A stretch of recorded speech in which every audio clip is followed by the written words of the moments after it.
Welcome back to Midlife Crisisses. I'm Tyson, one of the hosts. Thank you so much for liking, subscribing, commenting, sharing. All of that stuff helps us continue to do this podcast, and we would appreciate if you would continue to do that each and every episode. We love you guys so much. We want to keep doing this, and that is one of the ways to guarantee. Nothing in life is guaranteed. Guarantee it. Yeah, okay, that we will keep doing this. So smash that subscribe button, that like button, that follow button, whatever buttons are there, smash them all. And we really want to hear from you guys too. We want to hear about your midlife crises. We want to know what kind of stuff you are going through so that we can talk about it and share our insights about trying to survive this bull as well. So let's get into it. Yay, you failed. Yes, that's right. We all struggle with it. We figure, what are we doing with our life? Where we wanted to be is not where we are, but maybe where we are is better than where we wanted to be. It's very confusing. You could argue it is a crisis. Today on Midlife Crisisses, we're talking about this. We're talking about how do you balance that tension inside you of where you want to be and where you think you should be, and should on your shoulds, or should you just leave your shoulds alone? We get into all that on the episode. Thanks for joining us. Excited about this week. I just should my pants. Twice. Welcome to the Midlife Crisisses podcast. I'm Tyson Apostol, one of the three co-hosts, all handsome. I'm the only one wearing a hat today. I am here with the top underwater photographer from all of the state of Colorado, William Drumm. William, how's it going? I've got really good news. I went to New Mexico last weekend to do some photography. And now I'm also the top underwater photographer from all of the great state of New Mexico. So It's been a big week for me. It's actually big. It's newer Mexico now, that because you were there. It was new, now it's newer. It's the newest of Mexico's. You're picking off states one by one, bro. These other underwater photographers better keep an eye out for you coming into their state. Don't hold your breath. Do the whole four corners. Yeah, Ooh, that would be impressive. Utah. I'm going to tell you right now, of all the underwater photographers I know, you're the only one. So you are the top dog in Arizona for me. You got California. Georgia, bro. I'll give you Georgia. Yep. There we go. Easy. Moving on up. Ownage. So glad to have you guys here. Thanks so much for joining the show. Make sure you like and subscribe. We've had some fun comments and some people interacting with us there. Also, make sure you're following us on Instagram at Midlife Crisisses. It's a great place to go because we're getting more and more involved there. We link up little sizzles from each of these episodes. So if you're thinking, I wonder what episode maybe I should go back and watch, that's basically like a table of contents for all the different shows, which is a great way to do that. And on top of that, you can interact with us directly, and you can message us and we'll message you back. And it's all things are good. We're posting on stories and doing all the stuff there, bringing that life into that account. Thanks to William really pushing that, which we appreciate. Good job, buddy. He's the young guy. And really, we're trying to help build this community as much as we can. And we don't have a million questions either. So we would love to answer your questions about things that you're going through in your midlife, challenges you're facing, kind of how we've dealt with stuff, any advice we might have, or just to make fun of you. So we would love to hear your comments and questions about what's going on with you so that we can bring some light into the darkness. That is the midlife. Darkness. Dun, dun, dun. Well, that's a good way to tee it up because, Tyson, go ahead. You're going to say something? No, I wasn't. I was going to say a good way to tee it up because those are both internal and external struggles that we'll be addressing there. One of them, for me, my question this week, is the internal struggle of this idea of I've made it or making it, reaching this goal, reaching this place that career-wise, life-wise, whatever. And is it okay to just kind of give up on that and just kind of float and let it be what it is? Or is it important that we aspire and we continue to motivate ourselves? Like I need to make $500,000 this year and I need to get 30,000 followers. And it's different than New Year's resolutions. We had a whole episode about that. And I think a lot of that was personal growth or whatever. But I find myself looking back on where I thought I would be in my career at this point, and I'm not there. And so I guess sometimes I struggle with the shoulds. In improv, one of the first rules is don't should all over yourself. Don't should yourself. Yeah. Don't should your pants. Don't should your pants. Because you'll be like, I should have said this. I should have said that. And in your lives, it's easy to be like, I should be at this point, or I should have this, or I should, whatever that is. And so I wonder about, because I think about, like, in some ways, 18-year-old Bradley would be like, what? This is where we're at? That's not what that wasn't the goal. That wasn't the dream. In our society, so built on this, like, follow your dreams, do your dreams. If you just show up, if you can dream it, you can do it. And that's just not true. And I don't regret where I am, and I'm not mad at where I am. But my question is, like, where do I go from here? Do I just keep going? Yeah. So a couple things. First of all, to address the don't should all over yourself. Oh yeah, I please. disagree. I think you should all over yourself because it trains you for the next time you're in that position. Because I do the same thing. I'm like, oh, I had such a great zinger there. I would come from reality TV. There's moments where I've said stuff on TV, and I'm known for my wit and candor. And sometimes even I'm like, oh, dang, you know what would have been even better? You know what wording would have gone better in this burn? And I think doing the not to the degree that you're tormenting yourself over it, but to the degree that you thought about it and you came up with something better. And then the next time you have a response in the can, like, boom, hit them ready with to that. go. Yeah. So I think to that degree, I think you should on yourself a bit. And I'm sure William in photography, there's moments where he's looked at photos and thought, would have made this photo cooler if I would have done this or this. And next time I'm in that position, I will do that. I should. Is that you should? He says I should. But you don't? Sometimes I do, sometimes I don't. But really, Bradley, it's a great question. It's a really good question because you're really working with two opposites and both of them are so important. And, in therapy, a lot of the times they're more going towards the don't should on yourself, like, be happy with what you have, all that kind of stuff. You're exactly where you're supposed to be, that whole thing, right? Yeah. Right. Which is important. And especially when you're going through traumatic periods of your life, when you're going through something, that's kind of the mind state that you want to have.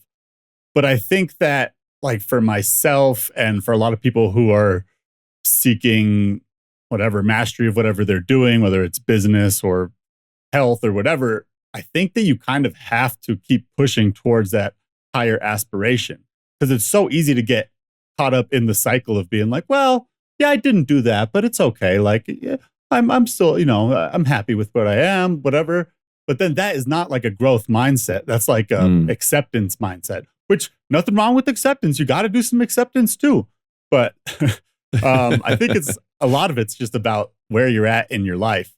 And if you want to keep pushing towards that better, bigger place, which there's nothing wrong with that, then you have to look at yourself and be critical of yourself. And you can't be overly accepting of everything in your life. So I don't know. For me, especially right now, I went through a really hard time last year. I got divorced last year. And the year before that was really hard too. Became a single father, like all these changes in my life. So I think that at that time, it was really helpful for my therapist to be like, hey, look, like you've done great. You're in a great place. You're, just be happy with where you are. And at that time, that was really important and helped me deal with stuff. But I don't want to just give up, be like, okay, yeah, right, exactly. I'm here where I am. And I think that, I don't know, for anybody who wants to just get better and be like a master of what they're doing, it's really important that you strive for that. And that's kind of the opposite of not shooting on yourself. Like you have to keep that in mind with everything you do, or else you'll fall into complacency and just accept things as they are, which is fine. Like that's probably fine for the majority of people, but not for us. Not for us. Winners. No, I should be better at that. Like I should really like be critical of myself. You should be more critical. I'm opposite. I think differently on this. I think that if you are constantly striving for the financial gains, the more followers, this and that, you're never going to be happy. You're going to get that goal and you're going to think, oh, no, not 500,000. I need 2 million. Oh, now I'm living a faster life. I got to go for 5 million. The goal should be joy and happiness first for yourself. And then if you have people you're responsible for, your spouse, your kids, make sure and figure out how to also help them in their pursuit of joy and happiness. And then a lot of things will fall into place. If you love taking underwater photographs and that is your passion, then find as many opportunities as you can to take those photographs and to improve. And that will bring you joy, but that will also bring you success in that medium. And so I think too many people are so focused on the finish line that is never going to get there until you die. Yeah. That, like, honestly, the finish line keeps getting further and further away. Like, if you would have said, that's as an a good way to 18-year-old say it. boy, if you would have said to me, like, how much money would I have to pay you a year to stop trying everything? I would have been like, I don't know, 30 grand. I'll just live off 30 grand a year for the rest of my life. I think that's enough. Like, and now, like, I would be. You couldn't even live. I couldn't even live. On that. You'd be exactly. evicted and no food. Yeah. Exactly. And then if you would have asked me at 25, I would have said 60K. And then and even that, and it's all the same. And so I think that too many people focus on these things. And sure, the other thing is we talk about, do the thing that makes you happy. But sometimes jobs fucking suck. And you got to do them. You can't not do them. So William, did you say all the time? All the time. Yeah, fuck working for the man. But find your people in that job, or find a thing that you like, or focus on the positives of the job and realize that that isn't the finish line. You're not at the finish line at this shitty job. You're hopefully, getting something out of it, learning something. At least you're making money so that you can start pursuing other passions and go from there. And I think that that's really the most success I've had in my life, and probably the most joy I've had in my life, has been from doing things that I love to do. It hasn't come from making a bunch of money. It hasn't come from getting some accolades somewhere or something. It just comes from enjoying the moment and seeking out those moments to enjoy. So for you, Tyson, is it just like, let's just keep on going, or like, how do you motivate yourself to either stay on track, like with, whatever you're at 85%, like, success or whatever. How do you keep doing that? Or do you have something that's the carrot at the end of the stick that says, okay, well, this is other than joy and happiness, right? Like, those seem like that's kind of like coasting a little bit in your car, as it were. Yeah. I mean, I have things I have to pay for. Like, I have a mortgage, so I got to get that paid off. I don't even mean like numbers wise. I mean, we got balloons. Yeah, that's fine. I mean, like for Survivor stuff, right? Or like, is there like, I really want to be on like a couple more shows, and if that doesn't happen, then that sucks. I'm angling toward that, or it's just like, I'm just gonna, like, as opportunities come my way, I'm gonna field those, and we'll see what happens. Yeah, I can't rely on outside sources for my success and joy. I can't be like, I hope the largest, most evil, corrupt network in the world calls me back and gives me a job, only to then forget about me for a decade. Right. And, like, what is the point? Like, that would make you miserable. So I just have to assume it's not going to happen. And if it does, then I can weigh my options on whether or not it's worth going, in my opinion, and then do that. But I have to come up with my own things for me, myself. And so it's not, we all need money to live. And it would be great if we were all billionaires and could afford everything and not have to stress about that. But that's not how it is. And so you have to do things that maybe aren't that fun or that great, and sometimes are miserable. But, and I tell this to young kids all the time, that nieces and nephews, should I go to college? What should I do? I was like, if you don't know in those moments what to do, just make progress somewhere. Yeah. Move to a different state. Now you're learning, you're out on your own, you're struggling, you're trying to and who knows who you're going to come across and what new experience you're going to have that then motivates you to go another direction.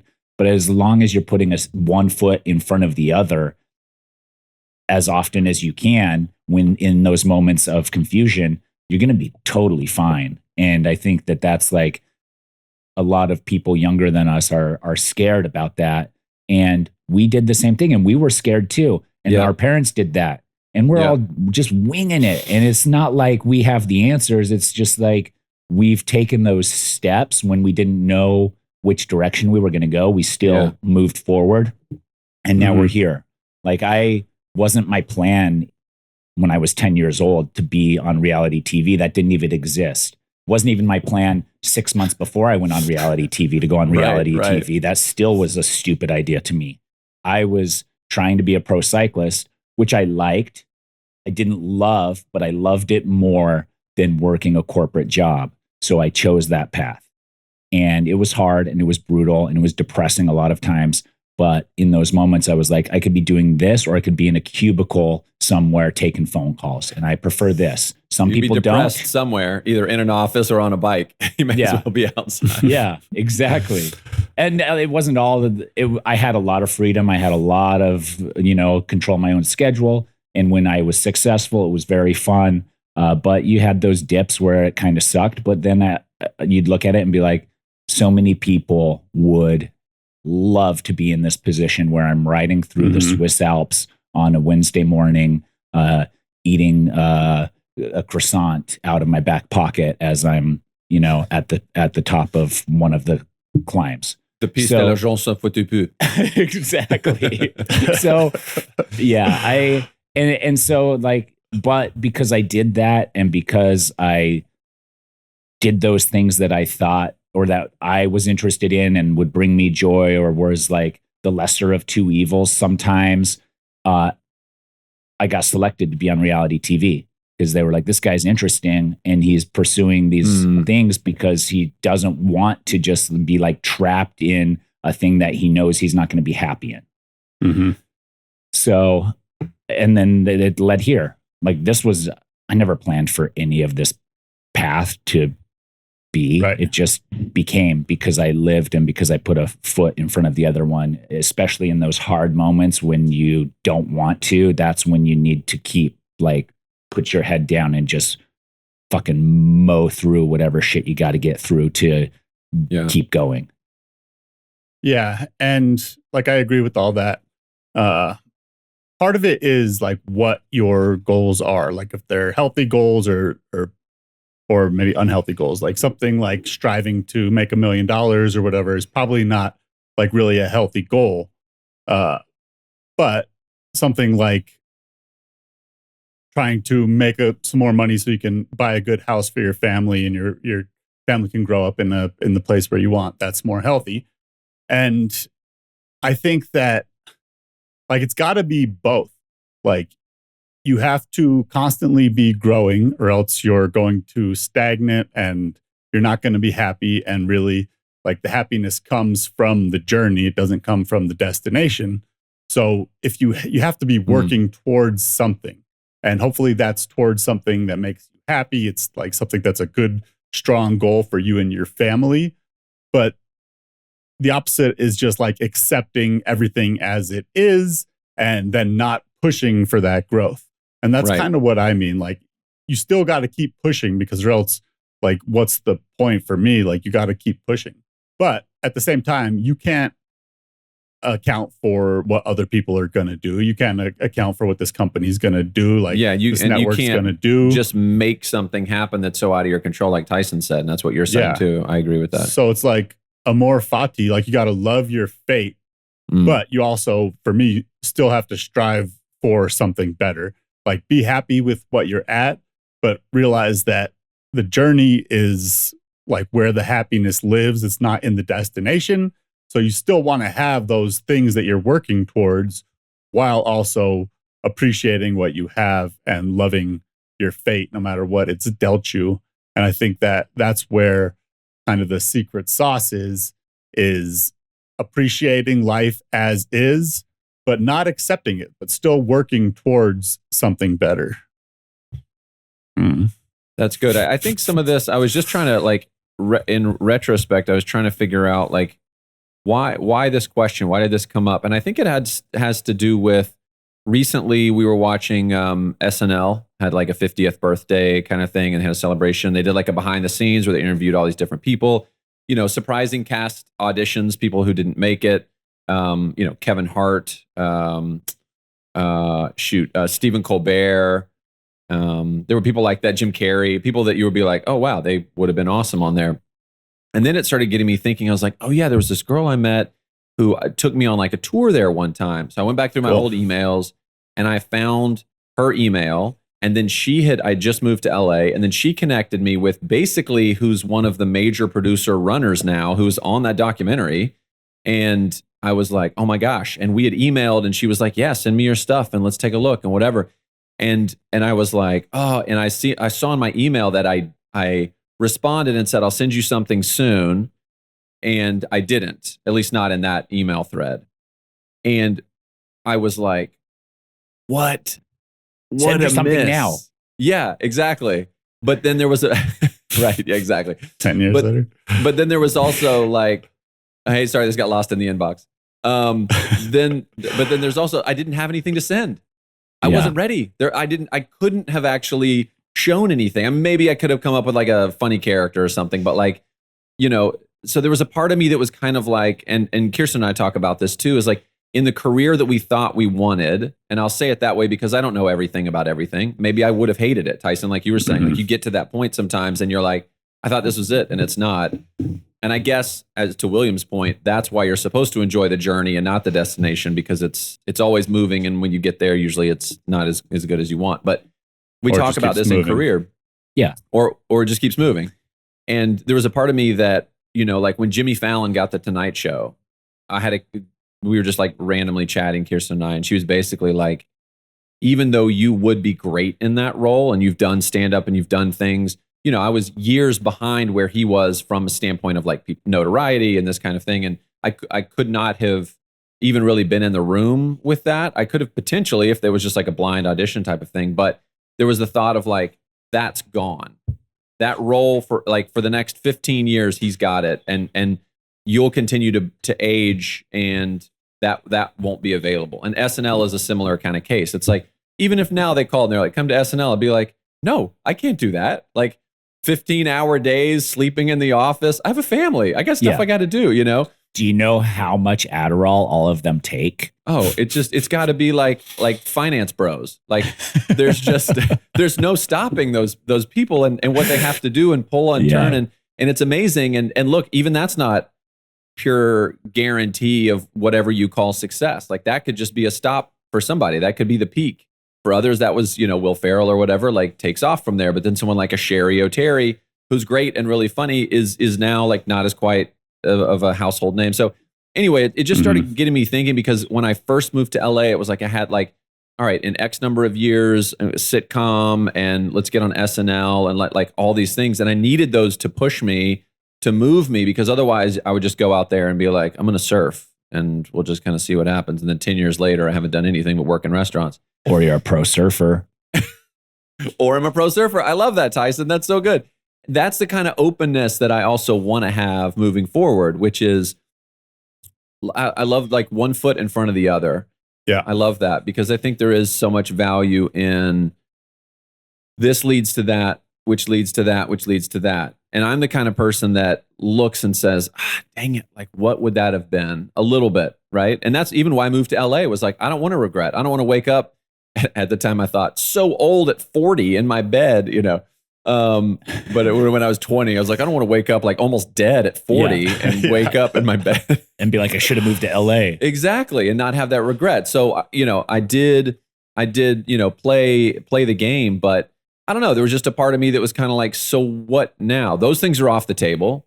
Right. And so we're doing this, and I'm doing content creation, and, do I keep going that way? But I don't think they're off the table. I think you just keep doing the thing you're doing and keep doing the things that you enjoy. That's fair. And keep maintaining your happiness and making sure that your family's healthy and happy. And you don't know who you're going to cross paths with. Yeah. Like Mike White, who wrote The White Lotus, keeps having people from Survivor, or from his season of Survivor, because he was on Survivor a decade ago. Right. He keeps having those people make cameos on The White Lotus. So there's been like 10 Survivor contestants that have made cameos. So it's like you don't know when your path is going to cross with somebody, and you've left an impression on them that is great enough for them to also pull you up the rung with them as they're like, who'd be great for this? Bradley. Yeah. Yeah. It's like accepting things that didn't work out, but not like you still have to hold yourself accountable when it's your fault. You know what I mean? Because if you just accept everything, like I should have done, no, wait a minute, I shouldn't have done anything. I can't shit all over myself. It's great.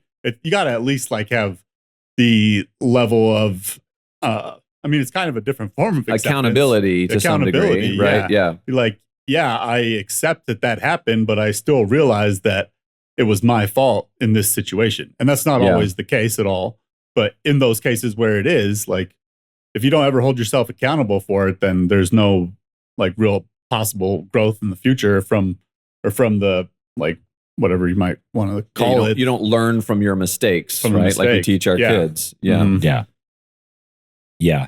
And I also think too many people are so focused on the destination, the finish line. Yeah. But the finish line doesn't get there, and the finish line can change.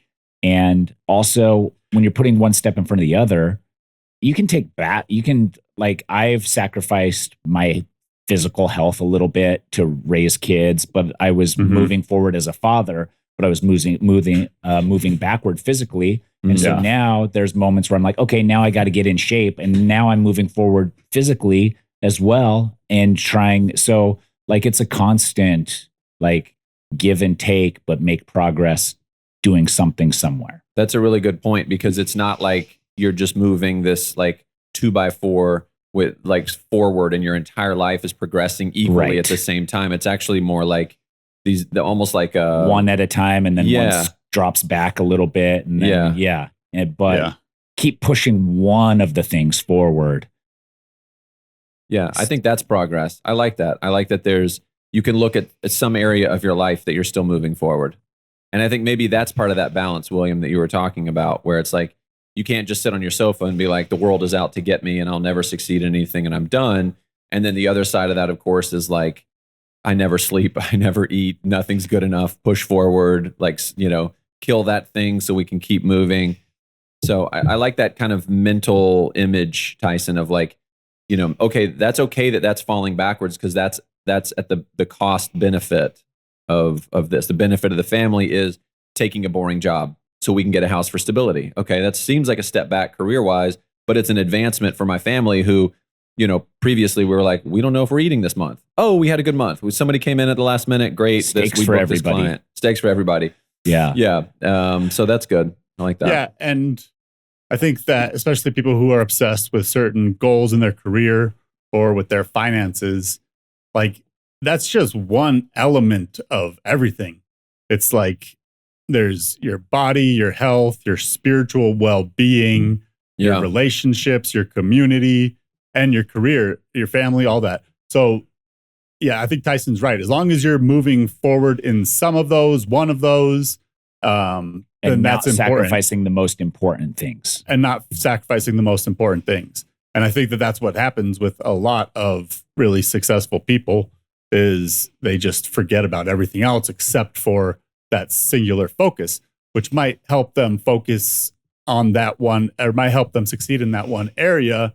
But that's not, for me, that's not like a whole life. That's not the kind of life I want to live. Like, these other elements are just as important as career.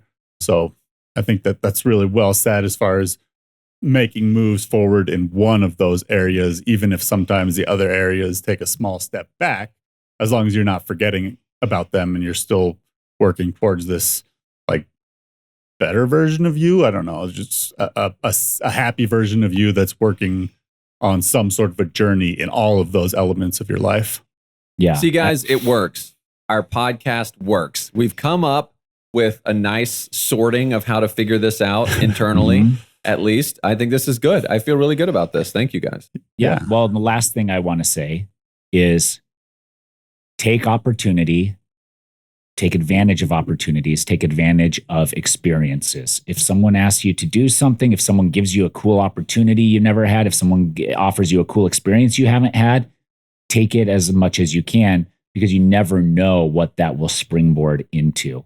So many people, I think, are focused on, I want to be an actor and I want to be on this thing. And so what is the most direct line from where I'm at now to the show I want to be on or the thing I want to do?